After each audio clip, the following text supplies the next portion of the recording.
ಈ ಎಲೆ ಕಪ್ಪು ಕಲರ್ ಬಿಡುದು ನೋಡಿ ಅಂತೆ. ನ್ಯಾಚುರಲ್ ಆದ ಹೇರ್ ಡೈ ರೆಡಿ ಆಯಿತು ನೋಡಿ. ನೋಡಿ ಹೇಗೆ ಬಂದಿದೆ ನೋಡಿ ಡೈ. ನಾವಿದನ್ನು ಕೂದಲಿಗೆ ಡೈರೆಕ್ಟಾಗಿ ಈ ಥರ ಕೈಯಲ್ಲಿ ತಗೊಂಡು ಅಪ್ಲೈ ಮಾಡಲಿಕ್ಕೆ, ಕೂದಲನ್ನ ಬುಡಕ್ಕೆ ಹಾಕಿದರೆ ಆಯಿತು. ಫ್ರೆಂಡ್ಸ್, ಈ ಗಿಡದ್ದು ಪರಿಚಯ ಏನಾದರೂ ಉಂಟಾ ನಿಮಗೆ? ನಮ್ಮ ಹಳ್ಳಿ ಕಡೆಯಲ್ಲಿ ಜಾಸ್ತಿಯಾಗಿ ಬೆಳೀತದೆ ಇದು. ನೋಡಿ, ಒಂಥರ ನಮ್ಮ ಕಿವಿಗೆ ಇಡುವಂತಹ ಓಲೆ ಥರ ಕಾಣೋದಿಲ್ವ ಈ ಹೂವನ್ನು ನೋಡಿದರೆ? ನೋಡಿ, ಮೊಗ್ಗಲ್ಲಿ ಈ ಥರ ಹಸಿರು ಕಲರ್ ಇರ್ತದೆ, ಅರಳಿದ ಮೇಲೆ ಈ ಥರ ವೈಟ್ ಕಲರ್ ಆಗ್ತದೆ ಹೂ. ನೋಡಿ, ಈ ಗಿಡಕ್ಕೆ ಉಂಟಲ್ಲ, ತುಳಲ್ಲಿ ಗರ್ಗದ ಗಿಡ ಅಂತ ಹೇಳ್ತೇವೆ, ಕನ್ನಡದಲ್ಲಿ ಭೃಂಗರಾಜ ಅಂತ ಹೇಳಿ ಹೆಸರು ಉಂಟು. ಇದರಲ್ಲಿ ಒಂದು ಸೀಕ್ರೆಟ್ ಇದೆ, ಅಂದರೆ ಇದರಿಂದ ಒಂದು ಒಳ್ಳೆ ಹೇರ್ ಡೈ ಮಾಡ್ಬೋದು. ಅದು ನ್ಯಾಚುರಲ್ ಆಗಿ ಬಿಳಿ ಕೂದಲನ್ನು ಕಪ್ಪಾಗಿ ಮಾಡಿಸ್ತದೆ. ಅಂದರೆ ತುಂಬ ಎಫೆಕ್ಟಿವ್ ಆಗಿ ರಿಸಲ್ಟ್ ಕೊಡುವಂತಹ ಒಂದು ಒಳ್ಳೆ ಗಿಡ ಇದು. ಯಾವ ರೀತಿ ಅಂತ ಹೇಳಿ ಇವತ್ತಿನ ವಿಡಿಯೋದಲ್ಲಿ ನೋಡುವ ಅಲ್ಲ. ವಿಡಿಯೋ ಸ್ಟಾರ್ಟ್ ಮಾಡುವ. ನಾನು Asha Udupa Kateel. Welcome back to Karavali Mirror. ನೋಡಿ, ಭೃಂಗರಾಜ ಗಿಡದಿಂದ ಒಂದೊಂದೇ ಎಲೆಯನ್ನು ಸಪ್ರೇಟ್ ಮಾಡ್ಕೊಂಡು ತೆಗಿತಾ ಬರುವ. ನಾವು ಹೇರ್ ಡೈ ಮಾಡಲಿಕ್ಕಿರೋದು ಈ ಎಲೆಯಿಂದ ನೋಡಿ. ಹಾಗಾಗಿ ಇದನ್ನೆಲ್ಲ ಸಪ್ರೇಟ್ ಮಾಡ್ಕೊಳ್ತಾ ಇದ್ದೇನೆ. ಇದನ್ನು ಮತ್ತೆ ಒಳ್ಳೆ ಕ್ಲೀನ್ ಮಾಡಿ ಯೂಸ್ ಮಾಡಬೇಕು. ಅಂದರೆ ಕೂದಲಿಗೆ ಹಾಕುವಾಗ ಎಲೆ ಎಲ್ಲ ತುಂಬ ಕ್ಲೀನ್ ಇದ್ರೇ ಒಳ್ಳೆಯದು. ಇಲ್ಲಿದ್ರೆ ಹೇರ್ ಫಾಲ್ ಆಗೋ ಚಾನ್ಸಸ್ ಇರ್ತದೆ.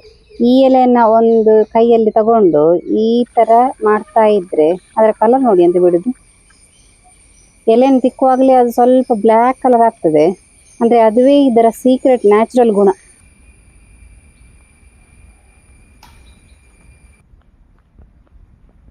ಕರಿಬೇವಿನ ಎಲೆಯನ್ನು ಕೂಡ ನಾನಿಲ್ಲಿ ಸ್ವಲ್ಪ ತಗೋತಿದ್ದೇನೆ. ಅಂದರೆ ಒಂದು 4 ರಿಂದ 5 ಎಸಳು ಇರ್ಬೋದು ಇದರಲ್ಲಿ.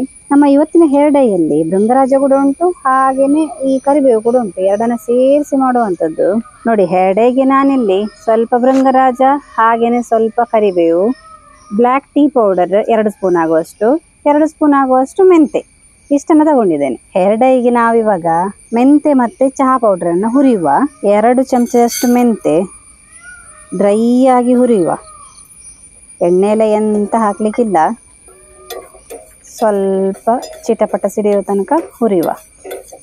ಇನ್ನಿವಾಗ ನಾವು 2 ಸ್ಪೂನ್ ಆಗುವಷ್ಟು ಟೀ ಪೌಡ್ರ್, ಬ್ಲ್ಯಾಕ್ ಟೀ ಪೌಡ್ರನ್ನು ಹಾಕೊಳ್ಳುವ. ನೋಡಿ, ಟೀ ಪೌಡ್ರ್ ಹಾಕಿದ ಕೂಡಲೇ ಟೀ ಪೌಡ್ರ್ ಇದು ಪರಿಮಳನೇ ಬರ್ತಾ ಉಂಟು. ಮಿಕ್ಸಿಗೆ ಹಾಕೊಂಡು ಪೌಡ್ರ್ ಮಾಡುವ. ಇಷ್ಟು ಸಣ್ಣಗೆ ನಾವು ಪೌಡ್ರ್ ಮಾಡ್ಕೋಬೇಕು. ಇನ್ನು ಅದೇ ಮಿಕ್ಸಿಗೆ ಕರಿಬೇವು ಮತ್ತು ಭೃಂಗರಾಜದ ಎಲೆಯನ್ನು ಹಾಕ್ಕೊಳ್ಳುವ. ಇದೆರಡನ್ನು ಚೆನ್ನಾಗಿ ಫಸ್ಟಿಗೆ ತೊಳ್ಕೋಬೇಕು. ತೊಳ್ಕೊಂಡು ನಾನಿಲ್ಲಿ ಹಾಕ್ತಾ ಇರುವಂಥದ್ದು 1/4 ಲೋಟದಷ್ಟು ನೀರನ್ನು ಸೇರಿಸಿ ನುಣ್ಣಗೆ ಇದನ್ನು ರುಬ್ಬಿಕೊಳ್ಳುವ. ಹೇರ್ ಡೈ ಮಾಡಲಿಕ್ಕೆ ನಾನಿಲ್ಲೊಂದು 1/4 ಲೋಟದಷ್ಟು ನೀರು ಇಟ್ಟಿದ್ದೇನೆ. ನೋಡಿ, ಆ ನೀರಿಗೆ ನಾನು ಕರಿಬೇವು ಹಾಗೆಯೇ ಭೃಂಗರಾಜ ಎಲೆಯ ರುಬ್ಬಿದ ಮಿಶ್ರಣವನ್ನು ಹಾಕ್ಕೊಳ್ತಾ ಇದ್ದೇನೆ. ತುಂಬ ನೀರು ಹಿಡಿದು ಬೇಡ, ಒಂದು 1/4 ಲೋಟ ನೀರು ಸಾಕಾಗ್ತದೆ. ಯಾಕಂತ ಹೇಳಿದರೆ ಈ ರುಬ್ಬಿದ ಮಿಶ್ರಣದಲ್ಲಿ ಕೂಡ ನೀರಿರ್ತದೆ. ನೋಡಿ, ಇದು ಎಲೆ ರುಬ್ಬಿದ ಮಿಶ್ರಣ. ಆ ನೀರನ್ನು ಕೂಡ ಒಟ್ಟಿಗೆ ಹಾಕಿ ಚೆನ್ನಾಗಿ ಕುದಿಸಬೇಕು. ಭೃಂಗರಾಜ ಎಲೆಯ ಮಿಶ್ರಣದ್ದು ಕಲರ್ ನೋಡಿ, ಇದರಲ್ಲೇ ಬ್ಲ್ಯಾಕ್ ಇದೆ ನೋಡಿ. ಈ ಹದ ಸರಿಯೇ ಉಂಟು. ಹೇರ್ ಡೈ ಅಂತ ಹೇಳಿದರೆ ತುಂಬ ಗಟ್ಟಿ ಆಗಬಾರ್ದು. ಇನ್ನಿದನ್ನು ಚೆನ್ನಾಗಿ ನಾವು ಕುದಿಸ್ತೇವೆ ನೋಡಿ, ಅಲ್ಲಿಗೆ ಗಟ್ಟಿ ಆಗ್ತಾ ಬರ್ತದೆ. ನೋಡಿ, ಇನ್ನು ನಾವು ಇದಕ್ಕೆ ರೆಡಿ ಮಾಡಿದಂತಹ ಪೌಡರ್, ಈ ಮೆಂತೆ ಪೌಡರ್ ರೆಡಿ ಮಾಡಿಟ್ಟಿದ್ದು ನೋಡಿ, ಅದನ್ನು ಕೂಡ ಇವಾಗ ಸೇರಿಸುವ. ಕ್ವಾಂಟಿಟಿ ಸರಿ ಇರಬೇಕು. ನಾನು ಆವಾಗಲೇ ತಗೊಂಡಿದ್ದು ಈ ಮೆಂತೆದ್ದು ಒಂದು 2 ಚಮಚ ಮೆಂತೆ, ಹಾಗೆಯೇ ಒಂದು 2 ಚಮಚದಷ್ಟು ಚಹಾ ಪೌಡ್ರ್ ತಗೊಂಡಿದ್ದೆ.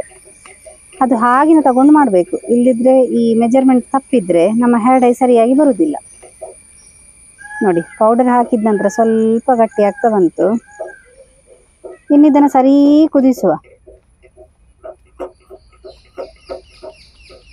ನಾವು ಈ ಥರ ಸರಿ ಕುದಿಸುವಾಗ ಈ ಟೀ ಪೌಡ್ರ್ ಹಾಕಿರ್ತೇವೆ ನೋಡಿ, ಅದು ಕೂಡ ಸತ್ವ ಬಿಟ್ಕೊಳ್ತದೆ. ಅದರ ಸತ್ವ ಹಾಗೆಯೇ ಮೆಂತೆದ್ದು ಸತ್ವ ಇದೆಲ್ಲ ಸೇರಿ ನ್ಯಾಚುರಲ್ ಆಗಿ ಈ ಹೇರ್ ಡೈ ರೆಡಿ ಆಗ್ತದೆ. ನೋಡಿ, ಇಷ್ಟಾದರೆ ಸಾಕು. ನಮ್ಮ ಡೈನ ಹದ ಹೀಗೆ ಇರಬೇಕು. ಇದಕ್ಕಿಂತ ನೀರು ಕೂಡ ಆಗಬಾರ್ದು, ಹಾಗೆ ಇದಕ್ಕಿಂತ ಗಟ್ಟಿ ಕೂಡ ಬರಬಾರ್ದು. ಈ ಹದ ಸರಿ ಉಂಟು ನೋಡಿ. ನ್ಯಾಚುರಲ್ ಆದ ಹೇರ್ ಡೈ ರೆಡಿ ಆಯಿತು ನೋಡಿ. ನೋಡಿ ಹೇಗೆ ಬಂದಿದೆ ನೋಡಿ ಡೈ. ನಾವಿದನ್ನು ಕೂದಲಿಗೆ ಡೈರೆಕ್ಟಾಗಿ ಈ ಥರ ಕೈಯಲ್ಲಿ ತಗೊಂಡು ಅಪ್ಲೈ ಮಾಡಲಿಕ್ಕೆ, ಕೂದಲನ್ನ ಬುಡಕ್ಕೆ ಹಾಕಿದರೆ ಆಯಿತು. ನಾವು ಈ ಥರ ಉಂಟಲ್ಲ ಮನೆಯಲ್ಲೇ ನ್ಯಾಚುರಲ್ ಆಗಿ ಭೃಂಗರಾಜ ಹೇರ್ ಡೈ ಮಾಡಿಕೊಂಡು ಅದನ್ನು ಕೂದಲಿಗೆ ಅಪ್ಲೈ ಮಾಡ್ತಾ ಹೋದರೆ ನಮ್ಮ ಕೂದಲಿನ ಆರೋಗ್ಯ ತುಂಬಾ ಚೆನ್ನಾಗಿರ್ತದೆ. ಅಂದ್ರೆ ಈ ಅಂಗಡಿಗಳಿಂದ ಎಲ್ಲ ತಗೊಂಡು ಬಂದು ಮಾಡಿದಕ್ಕೆ ಏನಾದ್ರೂ ಪ್ರಿಸರ್ವೇಟಿವ್ ಎಲ್ಲ ಹಾಕಿರ್ತಾರೆ. ಇದಾದ್ರೆ ನೋಡಿ ನಾನು ಏನು ಹಾಕಿಲ್ಲ, ನ್ಯಾಚುರಲ್ ಆಗಿ ಮಾಡಿದ್ದೇನೆ. ಇದನ್ನ ನೀವು ವಾರಕ್ಕೆ ಒಂದು 3 ಸಲ ಸ್ನಾನ ಮಾಡುವ ಮುಂಚೆ 1 ಗಂಟೆ ಮುಂಚೆ ನೀವು ಹಾಕಿ ಅದನ್ನು ಹಾಗೆ ಬಿಡಬೇಕು. ಕೂದಲಿಗೆ ಹಾಕಿ ಅದನ್ನು ಡ್ರೈ ಆಗ್ಲಿಕ್ಕೆ ಬಿಡಬೇಕು, ನಂತರ ಸ್ನಾನ ಮಾಡಬೇಕು. ಹೀಗೆ ವಾರದಲ್ಲಿ 3 ಸಲ ಹಾಕೋದ್ರಿಂದ 1-2 ತಿಂಗಳೊಳಗೆ ರಿಸಲ್ಟ್ ನಿಮಗೆ ಖಂಡಿತವಾಗಿ ಕೊಡ್ತದೆ ಇದು. ಹಾಗೆ ಮಿಡಲ್ ಏಜ್ ಅವರು ಕೂಡ ಅಪ್ಲೈ ಮಾಡ್ಬೋದು. ಆದರೆ ಫುಲ್ ವೈಟ್ ಹೇರ್ ಆಗಿದ್ರೆ ಅವಾಗ ಇದು ರಿಸಲ್ಟ್ ಕೊಡ್ಲಿಕ್ಕೆ ಇಲ್ಲ. ಫಸ್ಟ್ ಸ್ಟೇಜಲ್ಲಿ ಇರ್ತದೆ ನೋಡಿ, ಫಸ್ಟ್ ಸೆಕೆಂಡ್ ಸ್ಟೇಜ್ ಸ್ವಲ್ಪ ಸ್ವಲ್ಪ ಆಗ್ತಾ ಇರ್ತದೆ, ಒಂದೊಂದು ಕೂದಲು ಮತ್ತೆ ಹೀಗೇನೆ ಸ್ವಲ್ಪ ಕೂದಲು ಅರ್ಧ ಕೂದಲು ಬಿಳಿಯಾಗಿರೋದು, ಅಂಥವರಿಗೆಲ್ಲ ಇದು ರಿಸಲ್ಟ್ ಕೊಡ್ತದೆ. ಭೃಂಗರಾಜ ನ್ಯಾಚುರಲ್ ಆಗಿ ಬ್ಲ್ಯಾಕ್ ಕಲರ್ ಕೊಟ್ಟರೆ, ಕರಿಬೇವು ನಿಮಗೆ ಕೂದಲು ಉದುರುವ ಸಮಸ್ಯೆಯನ್ನ ನಿವಾರಣೆ ಮಾಡ್ತದೆ. ಹಾಗೆಯೇ ಮೆಂತೆ ಕೂಡ ನಿಮ್ಮ ಕೂದಲಿನ ಆರೋಗ್ಯಕ್ಕೆ ಒಳ್ಳೆಯದು, ಕೂದಲು ತಂಪು ಮಾಡ್ತದೆ, ಕಣ್ಣನ್ನು ಕೂಡ ತಂಪು ಮಾಡಲಿಕ್ಕೆ ಇದು ಹೆಲ್ಪ್ಫುಲ್. ಹಾಗೆ ನೋಡಿ ಅಲ್ಲಿ ಟೀ ಪೌಡರ್ ಹಾಕಿದ್ದೇನೆ, ಅದು ನ್ಯಾಚುರಲ್ ಆಗಿ ಕೂದಲನ್ನು ಬ್ಲ್ಯಾಕ್ ಕಲರ್ ಮಾಡುವಂಥ ಒಂದು ಇಂಗ್ರೀಡಿಯೆಂಟ್. ಹೀಗೆ ನಾನಿಲ್ಲಿ ಹಾಕಿರುವಂತಹ ಎಲ್ಲ ಇಂಗ್ರೀಡಿಯೆಂಟ್ ನಮ್ಮ ಕೂದಲಿನ ಆರೋಗ್ಯವನ್ನು ಉತ್ತಮಗೊಳಿಸ್ತದೆ.